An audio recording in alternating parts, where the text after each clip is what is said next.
Una de las muy buenas noticias de esta semana ha sido la absolución a la católica pakistaní Asia Bibi de la acusación de blasfemia. Lleva 8 años en la cárcel por esta acusación, 8 años que ha tenido que pasar la mayor parte del tiempo, prácticamente todo el tiempo, aislada, no digo en una celda de castigo, pero sí en aislamiento total, por miedo a que la mataran dentro de la propia cárcel. La absolución para ella por parte de los jueces del Tribunal Supremo de Pakistán, que la han juzgado, esa absolución no representa el final del peligro para su vida. Ahora tendrá que encontrar asilo político o asilo religioso fuera de Pakistán, ella y su familia, y veremos incluso si no tendrá que someterse a una especie de régimen de protección de testigos debido a que a donde esté van a ir a matarla. También van a entrar en esa misma situación de peligro los jueces que han decretado su absolución y, por supuesto, abogados y todos aquellos que han estado luchando para que se hiciera justicia con esta joven mamá que es totalmente inocente de ese cargo de blasfemia de la que le acusan algunos musulmanes. El caso de Asia Bibi pone de manifiesto una situación cada vez más frecuente. De hecho, en el propio Pakistán, en este tiempo, en estos años, han muerto más de 200 personas, algunas de ellas con juicio y condenadas a muerte, y otras simplemente linchadas por acusaciones falsas de blasfemia.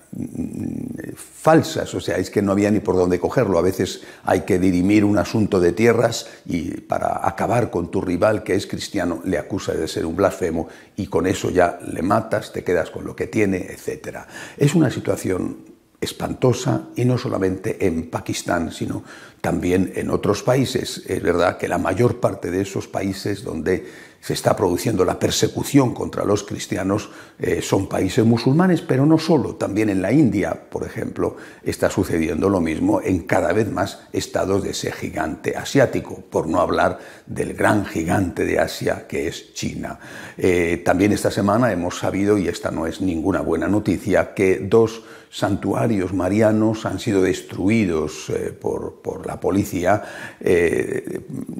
eso después de haberse firmado el acuerdo entre el Vaticano y el gobierno chino, y por lo tanto añade interrogantes a la validez o a la importancia o a la utilidad de ese acuerdo que ha sido denunciado por el cardenal Zen, obispo emérito de Hong Kong.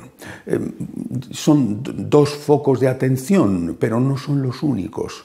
El mundo ignora la persecución que está teniendo lugar contra los cristianos en tantos países del centro de África, República Centroafricana, por ejemplo, pero incluso el gigante africano que es Nigeria.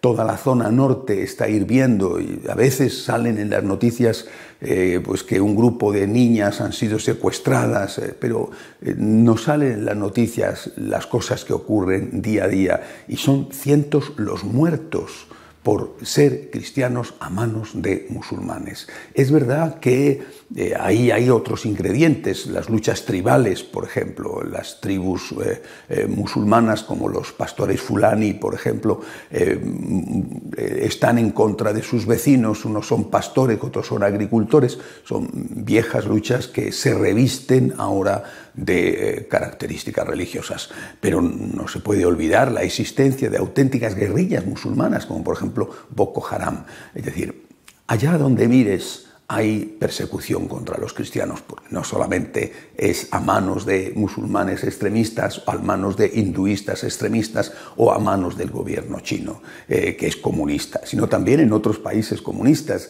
El acoso que hay contra los obispos, por ejemplo, en Nicaragua, en particular contra el obispo auxiliar de Managua, que es el que ha plantado cara con más valentía al régimen de Ortega, lo que está pasando en Venezuela, el acoso contra la Iglesia, es decir, por no hablar de Cuba, es decir, que en tantos sitios se ve la persecución contra los cristianos. Se estima que hay hoy 215 millones de cristianos perseguidos por su fe en el mundo, y muchos pagan esto con su vida. ¿Qué es lo que está sucediendo delante de esta tragedia? Lo que está sucediendo mayoritariamente es la indiferencia. Una indiferencia por parte de los gobiernos de los países de inmensa mayoría cristiana, una indiferencia porque lo que importa es hacer negocio. Y si hay negocio con China, no importa si en China se respetan o no los derechos humanos, incluido el derecho a la libertad religiosa. Y si hay negocio con los países exportadores de petróleo, no importa absolutamente nada más. Indiferencia. Una indiferencia, además, que no es solamente por motivos económicos, sino que es que en esos propios países hay acoso también a los cristianos, y hay que decir que de una forma particular a la Iglesia Católica. Es decir, Occidente no defiende a los cristianos porque Occidente persigue de otra manera, pero persigue también a los cristianos. Esta indiferencia se está pagando cara, no solamente porque hay muchos que están siendo perseguidos sin que nadie los defienda, sino porque estos países que son indiferentes o incluso hostiles al cristianismo están llenándose de unos musulmanes, una parte de los cuales es radical y es incluso tendente a la violencia. Esto se paga y se pagará caro. Y ya lo hemos visto y lo seguiremos viendo, por desgracia. Pero además de eso hay que decir que la indiferencia también nos afecta a los propios cristianos, a los propios católicos. No tenemos presente el sufrimiento de nuestros hermanos en la fe. Son muy pocos los que rezan por ellos. Son muy pocos los que incluso se enteran de la existencia de esas persecuciones. Son muy pocos los que la viven en carne propia como si fuera a ellos a los que les están persiguiendo. La indiferencia entre las matanzas que tuvieron lugar en las zonas ocupadas de Irak cuando el Estado Islámico se implantó allí, o repito, la indiferencia ante lo que está pasando en el centro de África o ante lo que está sucediendo en Venezuela, lo que está sucediendo en Cuba, lo que está sucediendo en Nicaragua.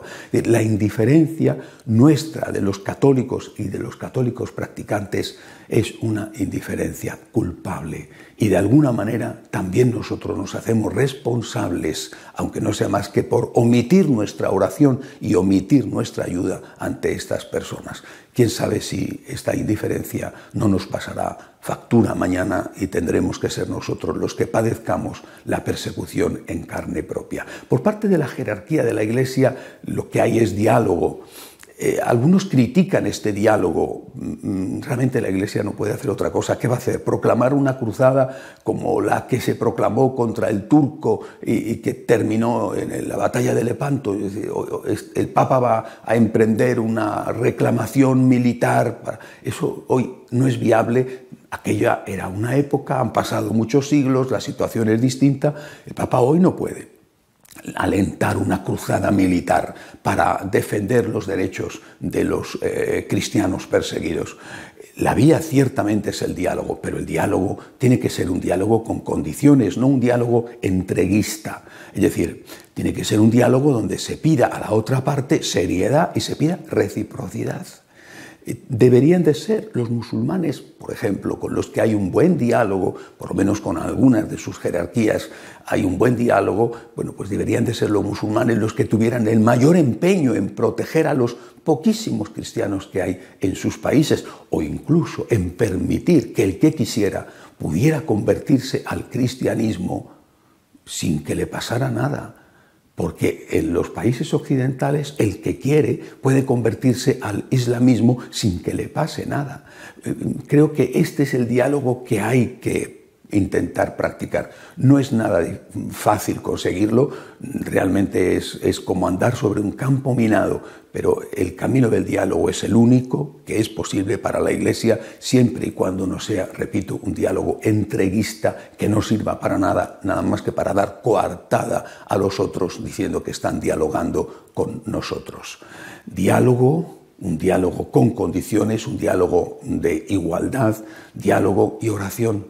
Nosotros no podemos participar en ese diálogo porque lo llevan los especialistas, los diplomáticos, pero nosotros sí podemos participar con nuestras oraciones. No olvidemos a los cristianos perseguidos, no olvidemos a nuestros hermanos que prefieren morir antes que renunciar a Jesucristo. Tiene que ser para nosotros una lección para nuestra vida. Yo también soy cristiano perseguido, es decir, yo estoy perseguido con ellos, aunque a mí no me esté tocando directamente la persecución.